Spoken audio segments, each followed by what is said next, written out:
Do the Legend of Zelda Tears of the Kingdom bosses suck? That is the question for today. So as I was going through this game, obviously this game is amazing with the whole building mechanics and obviously now having some better dungeons compared to Divine Beast in my opinion. You also have boss battles that are unique to each dungeon instead of just the Blight Ganons like we had in Breath of the Wild. But with that said, are the Tears of the Kingdom bosses that much better than Breath of the Wild's? I don't know. Personally, I was not a big fan of the bosses in The Legend of Zelda Tears of the Kingdom, and I felt like even though they were original characters, which I really loved, the execution just wasn't there. And I felt like compared to past bosses in Zelda games, they really didn't even stand the test of time.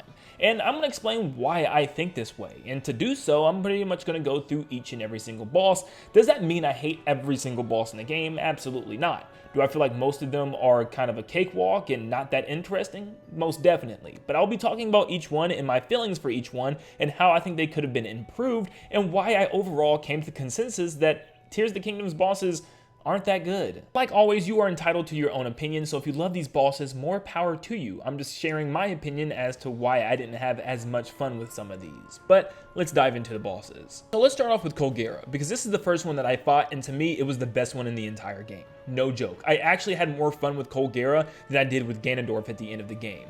Colgera was a blast to fight a boss while in the air. That's the main mechanic of Tears of the Kingdom, is flying for the most part, falling from the sky and skydiving. And they're utilizing this as part of the boss battle itself. And I like how there's multiple options that you can go about taking this creature down. You can kind of just skydive and fall through its pieces, or you can shoot them with arrows as he's warping throughout the sky, and it's really a fun boss battle. There is just such a rush sensation of falling through his different segments and just skydiving down. I think this boss is an example of a boss done well. It doesn't primarily utilize Tulin's ability in order to take it out. It's only used in certain situations in order to move Link out of the way in mid-air quick enough, and I think it's perfectly used. You know, it's not like, oh, blow him with wind and then he falls to the ground and you can, you know, just hammer him with your most powerful weapon.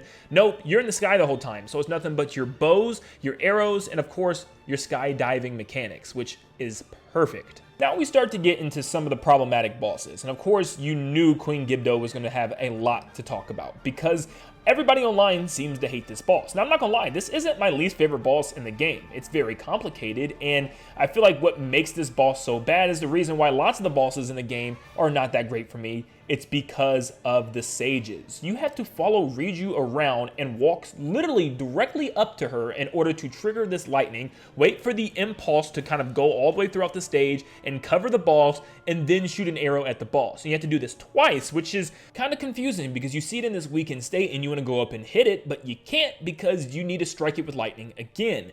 And that's where this becomes a nightmare because you have to hit it with 2 lightning strikes. And the second lightning strike, you have to kind of follow Riju around, try to find her, try to trigger this lightning effect. And while doing this, you have to dodge like wind tornadoes and different types of sand attacks, which if you miss or wait too long, it regenerates and flies back up. And sometimes it's not even due to the fact that you miss, it's due to the fact that you have to dodge Queen Gibdo's attacks first and then go find Riju in order to trigger her lightning. And then the tornadoes are in the way, so you have to rinse and repeat, and now it's too late because it regenerated. So you're constantly dealing with the regeneration of your sage and also the regeneration of Queen Gibdo's, and it just keeps going over and over and over again, and it really is just a pest. And like I said, this is the first time that we see the main problem is the sages. Just trying to follow them around and talk to them in order to get them to trigger their attack is probably the main reason why these bosses suck. If this was just a dedicated button on the controller in order to get her to, you know, summon the lightning power, this probably would be a lot better.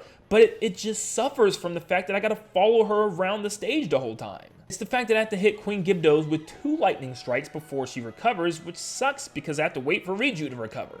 Yeah, it's a tedious process, and once again, I feel like it's too heavily reliant on the sages and not enough on Link. I think the funniest part is you don't even need Riju. You can use electric choo-choo jellies and just throw them at Queen Gibdo in order to do the same exact effect, which just completely takes away the sage's ability as well, and it just feels like nonsense to me. And it's the same exact reason why I do not like Mucktorok, and I feel like a lot of people share this opinion as well. It's a really cool concept of this Octorok that's covered in muck transforming into a giant muck shark and swimming around the stage. But the problem is, All you have to do is equip Sidon's bubble or water aura and just shoot it at it. And then boom, it's out, and it's just slowly running away, which means you can just pound on it. There's really no difficulty to this at all, and once again, the same way as Queen Gibdo, you can just throw a water choo-choo jelly, which you're going to get a lot within this dungeon, and you can just chuck it at it in order to wash the muck off. I think it's only like 2 of them, which is incredibly easy. Another issue I found with these bosses is that normally in Zelda games, when you get through the halfway mark, normally they'll transform and do something completely different,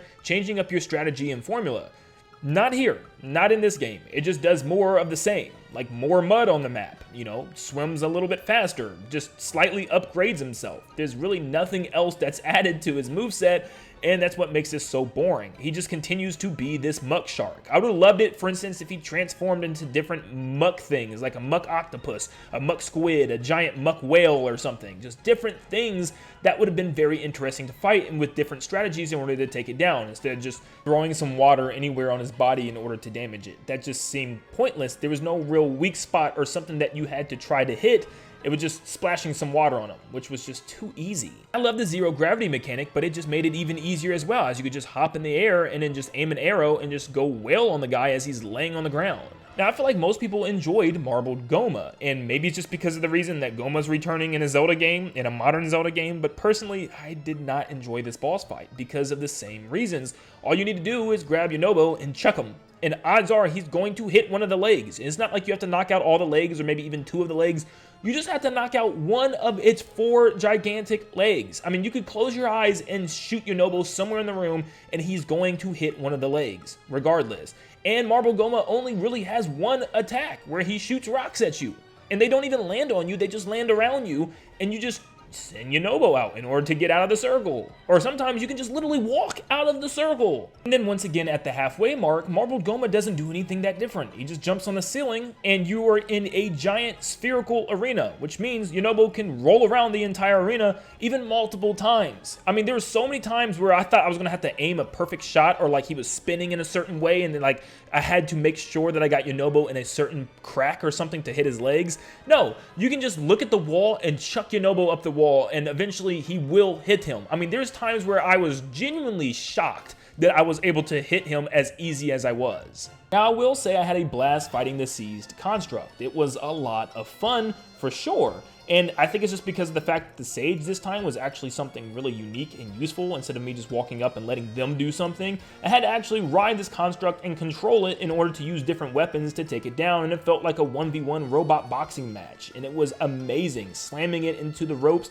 and even carrying in something like a frost emitter that I brought in was really, really cool. And it's just fun because you get to play around with this boss battle, try different things, and it actually feels unique to the Zelda series, something that we've actually never got to do before, control a giant mech and fight with it, which was really cool. So I actually don't really have many complaints when it comes to this boss battle. Now, I'm positive that this one is going to upset a lot of people, but I didn't love the Ganondorf battle at the end. It was good, don't get me wrong, and I'm very glad that we actually got to fight Ganondorf again, 1v1 with a sword.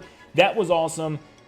But I kind of expected more from his attacks. It felt like just Phantom Ganon, but a little bit harder. To me, it wasn't that difficult. His attacks were so incredibly easy to read. Phase 1 was a joke, and I know maybe that's the point of it, but I mean, like, generally a joke. I fought harder enemies in the overworld than Phase 1. I mean, seriously, every single attack was extremely telegraphed, to the point where you can dodge with your eyes closed, as slow and as laggy as he ran at you. And in the second phase, he uses the Secret Stone in order to transform to his true form, and also, it's not that different. It's the same fight, but he attacks a little bit faster and a little bit more than normal. Yeah, this is the issue. He doesn't really add anything super unique or super interesting.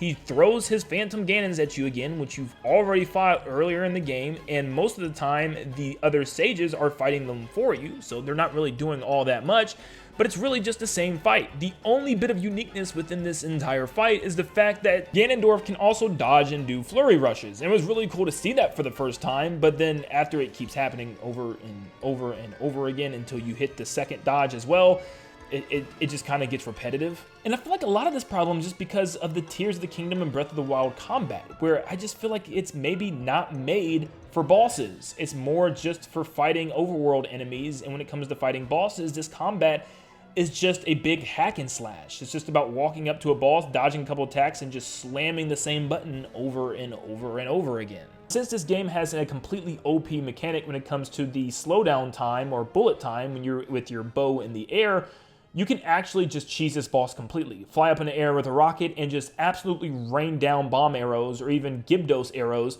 and it's over. Like, you literally can deplete half of his health bar with just a Lionel bow and some Gyarados bones. That's it. And I don't know, I think it's because of the fact that this game's main premise is building, and there's no type of building whatsoever in this. It would have been really cool if Ganondorf had the power to also build like giant crafts and mechs, and he took you outside for like a second phase before going into the dragon form, and like he fought you with giant creepy mechs and stuff. That would have been really cool.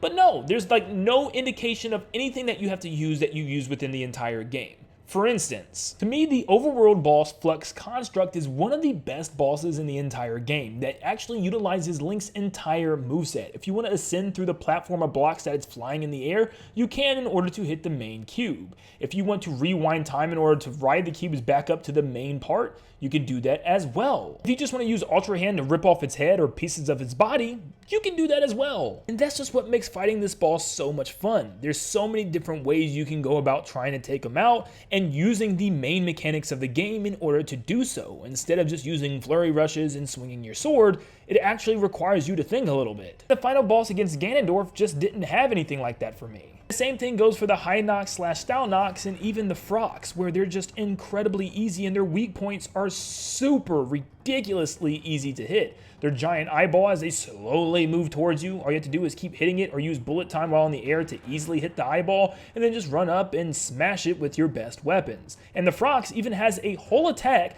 where it chucks you off of its back straight up in the air, allowing you to go into bullet time to hit its eyeball again. It's just stuff like this where it just feels like there's no point of even fighting some of these bosses. They're so easy. My favorite bosses in the game are still the Lynels and then the brand new Gleeoks. And the Gleeoks still do have an issue in my opinion, because if you just have bows, arrows, and maybe even some eyeballs, you're just going to keep rinse and repeating the same thing over and over and over and over and over again until eventually it goes into its final phase, which is really cool for each Gleeok type, I will admit. Riding the giant gust of wind from the fireball up and trying to take him out of the sky feels so cinematic. And the same thing, like I said, with the other types, whether it's riding the lightning draft or even riding the icicles back up into the air using recall, there's some really cool things that you can do with these dragons, and I did have overall a really good time against these bosses, more than the dungeon bosses for sure. The funny part is I like Lynels probably the most, but they're not even bosses technically in this game. They're just big overworld enemies, and they return from Breath of the Wild. I feel like they give the most fight, and they have the most unpredictable attack patterns, and they really makes you feel like you have to pay attention and perfectly dodge all of its attacks at the exact right time, which is really good feeling when you actually execute. But once again, it's not technically a boss in this game. And I'm not going to spend a lot of time on Master Koga, but that's exactly kind of what I've expected in more of a grand scale from Ganondorf. You know, you got Master Koga and all the Yiga clan making these really cool contraptions down below where you'll have a boat battle, a air battle, maybe a ground battle with tanks, and even one with constructs again with his own construct. And I really loved each of these. I thought they were really unique, really fun, and they felt lighthearted, like I could build my own contraption real quick or do whatever I wanted and have fun while fighting this boss, making my own construction. In the final battle against the Demon Dragon, I thought was very cinematic, but it felt like a slightly better version of the Ganon battle from Breath of the Wild. Of course, he's not just walking around the field slowly and you're just shooting his ankles with light arrows. This is definitely a lot better, don't get me wrong, but there's really no threat to it. There's no threat level. Like, it's extremely easy to dodge his fireballs that he's shooting at you, and just landing on him and slashing the eyeballs just felt a little too easy and not that interesting, because it was just very much rinse and repeat, and it didn't really require you to do much. I wish we could take control of Zelda as the light dragon a lot more and do stuff with her, and maybe after we used Link, it would switch to her and she has to do like a quick battle with him. But overall, it was very cinematic, I give them that, but I just wish the battle consisted of more than just skydiving on an empty sky and landing on his back. I will say this, Zelda bosses are really never that difficult and they're normally easy to defeat, but that doesn't make them boring. I think there's some real fun to be had by using a special item in order to find a secret way to take him out, and then eventually using your sword to finish him off. And I felt like this game game tried to use the sages as that secret item or as that dungeon item, and in fact there are no dungeon items in this game or in Breath of the Wild. So I think that actually severely hurt the boss battles against these things, because you were forced to use the sage abilities, which A, were not fun to use, and B, very frustrating to use as you had to walk up to them in order to use them, and they were just pretty much used in terribly boring ways.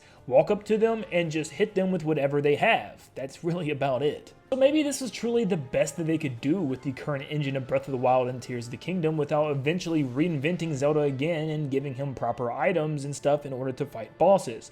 But I think it's clear that items are definitely needed. They actually add so much more to the gameplay, not just with the overworld and finding secret collectibles in the dungeons themselves, but the boss battles as well. Thank you guys for making it to the end. Unfortunately, I think they could have done a lot better with the bosses in this game, but of course there's always the next game to improve on, and there's definitely some really big highlights to this game, and maybe just the bosses weren't that much of a highlight, at least for me. But definitely let me know in the comments what you think about this. Do you think the bosses were really fun, or do you think they needed some work as well? Definitely let me know, and I will make another video maybe trying to improve every single boss battle, how I can make them better or how I can make them more unique. Thank you so much for tuning in. Make sure you leave a like and subscribe to stay up to date on all things The Legend of Zelda Tears of the Kingdom and Nintendo in general, and like always, I'll see you all on the next one. See ya guys.